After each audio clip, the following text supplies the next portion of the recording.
Hello friends, myself Dr. Shailesh. I'm welcoming you to Dnyanadeep Academy's YouTube channel platform. Okay, first question is what were the major political, economic and social developments in the world that motivated the anti-colonial struggle in India? This was the question asked by UPSC in 2014 mains paper, GS1 paper. So here multidimensional approach is clear itself in the question. Okay, what were the major political dimension, economic dimension and social development? Okay, then they are asking about major, not all, major developments only. Okay, then multidimensional approach, political, economic and social development in the world, developments in the world that had motivated the anti-colonial struggle in India. Means their demand is, what is the demand? Okay, important political events, economic development and social development in the world, how they had influenced how they had impacted the anti-colonial struggle in India. Okay, so question is very specific. So as far as the political demands are concerned, okay, political developments, my mistake. As far as the political developments are concerned, okay, you can mention about the French Revolution, American Revolution, Russian Revolution, and how they had influenced the Indian anti-colonial struggle. You can also mention the Irish Home Rule League movement. You can mention the revolutionary connections with the revolutionary elements outside the India. Okay. Then as far as the economic aspects are concerned, you can mention Industrial Revolution. You can mention Great Depression. As far as the social developments are concerned, you can mention about the racial struggle outside the India. Okay. And you can also mention the women's suffrage movement, okay, which were ongoing in the West and how they had influenced the course of anti-colonial struggle in India. Okay, so let's see how we can introduce to this particular question. Introduction is, see, okay, here concept of the forward and the backward linkages. Through the history, the global development impacted the course of Indian history. So I'm trying to put this particular issue in a broader perspective. Okay, not only modern, but throughout the history, whatever had happened in the world, okay, in some way or another, it had influenced the course of Indian history. So through the history, the global developments impacted the course of Indian history in modern period too. Okay, so I'm providing the context here.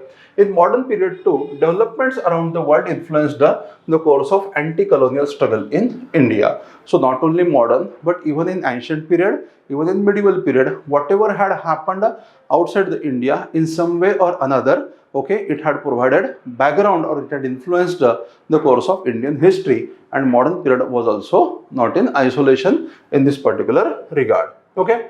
Then now we shall be mentioning political sphere, social sphere, economic sphere. Okay, in political spheres, American and French revolutions had profound influence on thinking and activities of the nationalist leaders.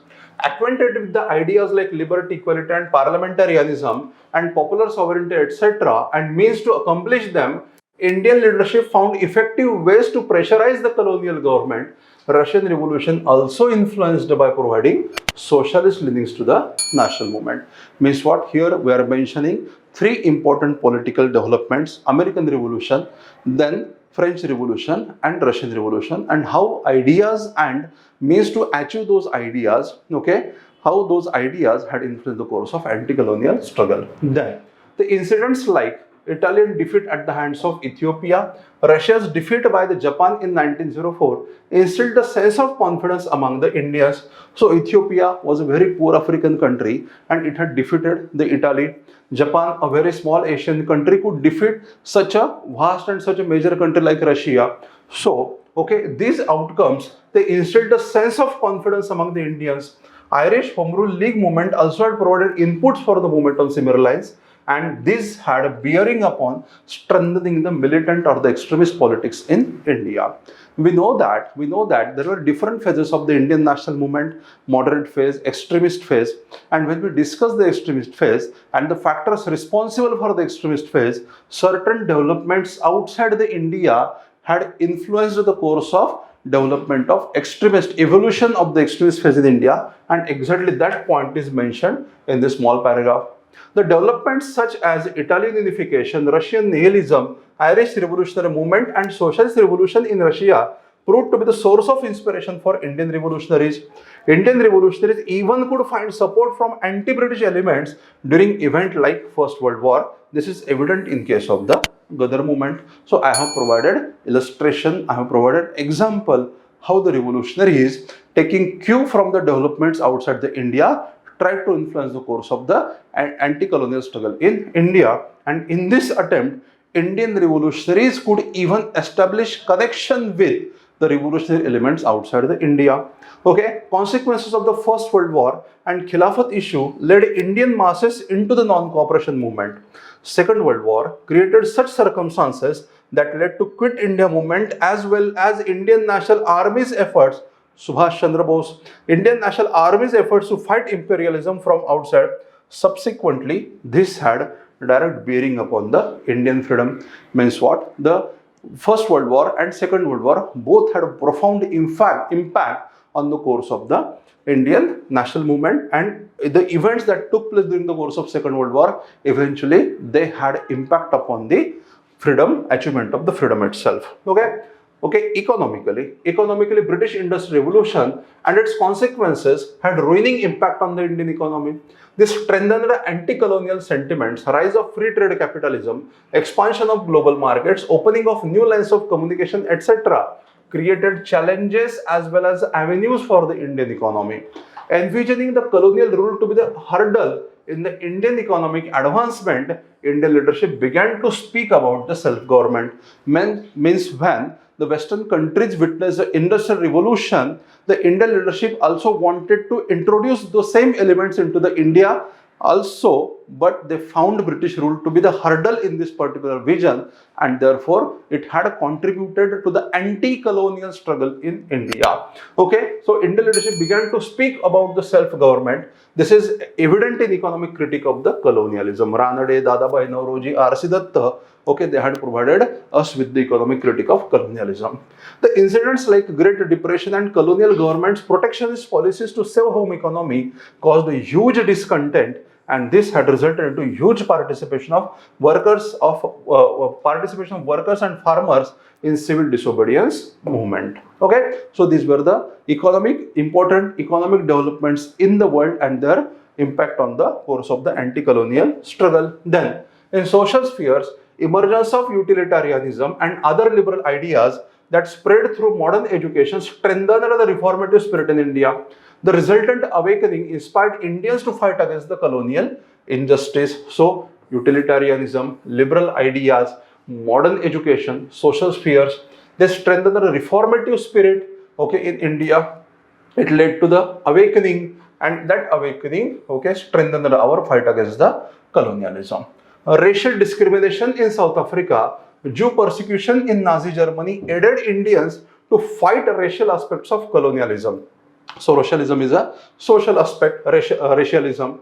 Women's suffrage movement during the 20th century inspired Indian women to play a role in redrawing the political shape of the country. Okay, consider the choice of the words. Okay, women, okay, they were inspired by the women's suffrage movement, okay, and eventually it was translated into the role in Indian freedom struggle. So, women's suffrage movement during the 20th century inspired Indian women to play a role in redrawing the political shape of the country. Okay, then finally we reach the conclusion. Thus, it can be observed that major political, economic and social developments in the world motivated the anti-colonial struggle in India. It must be asserted that now forward-backward linkages, okay, it was not one-way relationship, rather it was a two-way relationship. Okay, it must be asserted that this effect was not one-sided. After independence, India also raised its voice on the global issues like anti-colonial struggle in other colonies like Indonesia, Vietnam, etc., Cold War, apartheid in South Africa, etc. Okay, so this is how we tried to fulfill the demands of the question. Okay, so here is the first question. Now we shall move to the next question. So second question is, many voices had strengthened and enriched the nationalist movement during the Gandhian phase. Okay, so here identify the keywords in this particular question. Okay, identify the keywords. What are the keywords here? Okay, many voices means multiplicity of the viewpoints, multiplicity of the movements, okay, multiplicity of the efforts, leadership and so on. Many voices had strengthened and enriched, okay, the nationalist movement. So second keyword is nationalist movement during the Gandhian phase. So third keyword here is Gandhian phase. So our focus must be on three, okay, multiplicity of the viewpoint, leadership, movement, okay, etc. Nationalist movement and Gandhian phase. This was the question which is asked in 2019 men's paper. So here, okay, what are the needs of this particular question? What should we address here? Okay, so we shall explain what is nationalism. Okay, nationalism, is it an event or a process? The development of nationalism, is it an event or a process? Okay, if it is a process, then when exactly it had begun into India? So when did it begin? What was its status in the first part, that is 19th century? If certain was the status, then what exactly had changed under Gandhiji? So what changed under the Gandhiji, and which different voices had played the role, and was it a one-way relationship? Means what? Was it the case of only voices enriched the nationalist movement? Isn't it the case that nationalist movement also had strengthened those voices? Are you getting my point? It is not the case that only multiplicity of the viewpoints had enriched the nationalist movement. It is also the case that the nationalist movement strengthened those voices, though it is a two-way relationship, and we are going to explain this particular phenomenon. So it is an idea, it is a concept which we are going to establish through evidences as well as examples. Okay, so consider introduction. Nationalization is a process of harmonizing divergent and even conflicting interests of the people and evolution of a common identity.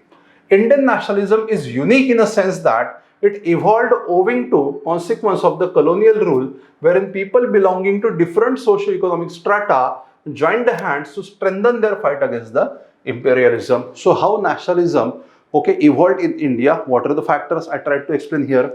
The process had its humble beginning during the first part of the 19th century. Spread of the modern education, tryst with the liberal ideas, connection with the liberal ideas, colonial exploitation resulted into emergence of the nationalism.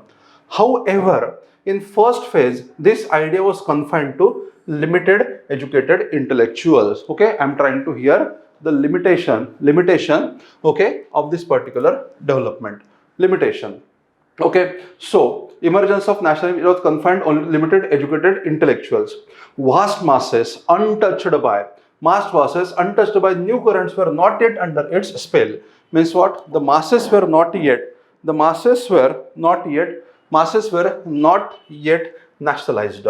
Establishment of Indian National Congress was a significant development, as it was the first nationalistic platform to work on all India basis. However, even in its first two phases, though it attempted to politicize the issue of the masses themselves were not politicized. Are you getting my point? These were the limitations in the first part. Okay, so here the question was, what was its status in the 19th century? I tried to provide the status in the 19th century, and status was this. Okay, in the first two phases of the Indian National Congress, okay, though Indian National Congress, Indian National Movement, it attempted to nationalize the issues of the masses, but masses themselves were not nationalized. Means masses, okay, they were not entered, they did not enter yet into the national movement. Its leadership was confined to the upper classes mainly. Means Indian national movement's leadership was confined to upper classes only. Okay, next point. This changed with the inception of the Gandhian phase. So what changed under Gandhi? Okay, so this changed with the inception of Gandhian phase from 1920 onwards. So I mentioned the period as well. Gandhian methods of struggle not only enabled the participation of masses in the national movement, but also convergence of the interests of wider section for broader goals. So here I'm trying to put the idea of convergence of divergent interests. So people with multiple interests, they came together in a process, their interests got converged, evolution of a common identity. Okay, so but also convergence of interests of wider sections for broader goals. This resulted in enrichment of the nationalist movement by many voices. Okay, so here I directly put, okay, the part of the question. Many voices had enriched, so I put this part in this particular line. Okay, now I'm providing with the examples. I'm going forward with the examples. Which voices were these? So here illustration. Okay, Khilafat movement, which politicized the Islamic religious issues, aimed at bringing Indian Muslims into the nationalist movement by forging Hindu-Muslim unity. Okay, so Muslim participation into the nationalist movement resulting into Hindu-Muslim unity. One aspect of the voice, one dimension of the voice. Okay, politicization of issues of peasants and workers along with the ideology of socialism significantly impacted the course of nationalist movement. Congress had to take note of the voices of these marginalized poor, which is evident from its Karachi and Faizpur session. So here, the voices of the workers and peasants also found expression in the Indian national movement. Business classes, which till then largely kept themselves aloof from movement, also began to find solace in the national movement during Gandhian phase. This is evident from their contribution in the civil disobedience movement and role in the Gandhian constructive program. Means what? Earlier business classes, they kept themselves away, separate, aloof from the Indian national movement, but under Gandhian phase, they also began to play important role because their interests also got converged with the interests of other sections of the Indian population. Okay, non-Brahmanical caste and the depressed classes, which earlier kept themselves aloof owing to upper caste domination of the Congress, also began to converge their interest, which is evident from the Pune Pact. So I am providing concept and providing evidence with the example. Gandhian phase also facilitated women's role in the nationalist movement. This not only strengthened the anti-colonial struggle, but also boosted the women's emancipation movement in India. So two-way relationship here. Tribal sections who till then fought colonialism in isolation, who fought in isolation against the colonial forces. Please repair this. Tribal sections who till then fought in isolation against the colonial forces could integrate their struggle in the broader fight against the colonialism owing to character of the Gandhian movement, because Gandhian movement also had allowed or also had a space for different sections to come together. Youth, student also could find voice in the nationalist movement as Gandhian methods of struggle allowed them to contribute in emancipation of their motherland. So here what we have tried to do, we tried to explain how different voices, many voices could find their place in the national movement under the Gandhian phase, during the Gandhian phase. Then now we reach the conclusion. Thus, it is apparent that people belonging to divergent classes, section, age group, etc. contributed in their own capacity to the national movement. This phenomenon enabled them to balance their own interest with those of the others. This phenomenon had implications in forging the national unity, which ultimately resulted in achievement of the Indian freedom as well as strengthening of the socio-economic emancipation movement in India. It means that we are trying to bring in the element of forward-backward linkages, broader perspective, as well as I am trying to put here that the idea was this particular development was a two-way development. Not only national movement got strengthened, but also those particular movement, women emancipation movement or Hindu-Muslim unity element, or students issues or tribal issues and so on, they also would find expression in this particular process. So it was a two-way relationship.